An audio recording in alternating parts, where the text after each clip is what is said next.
Hello, Eagles. It's Mother Eagle here. How is everybody doing?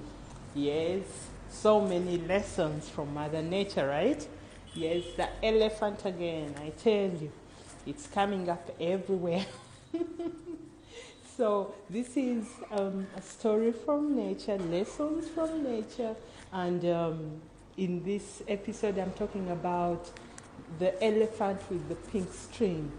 Apparently, many cultures that use elephants as for transportation train them since they are little on how to behave, on how to plow and all that stuff. So this elephant was tied with a pink string since it was small, and every time it tried to run away, it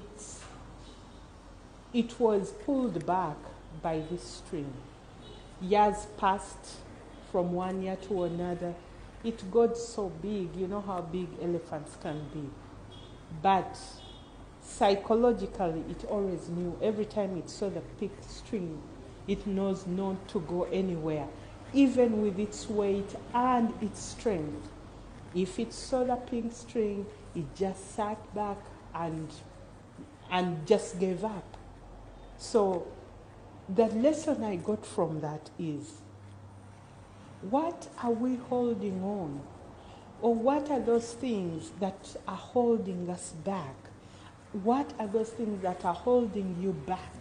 Things that maybe used to hold you back long time ago, but now you're in a different place. You've matured.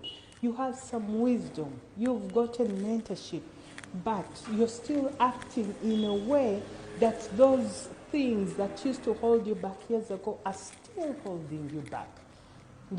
It's time to evaluate yourself and see that, maybe it's a limited belief, whereby maybe you're thinking, I can never start a business, or I can never graduate from school. None of my family members have graduated.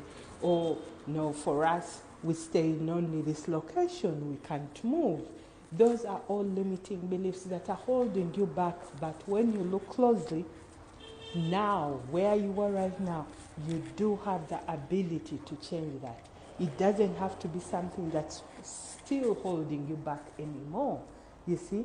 And that is the lesson we are learning from this elephant with the pink string. So those limiting beliefs are like little strings holding you and tagging you, pulling you back every time you try to progress. But remember, now you're a different person. You know how to get resources. You know how to retrain yourself into being better, so you don't have to allow the limiting beliefs, those little pink strings, to hold you back. I hope this helps. As always, it's Mother Eagle, and this is the elephant with the pink string. Lessons from nature. Talk to you soon. Bye.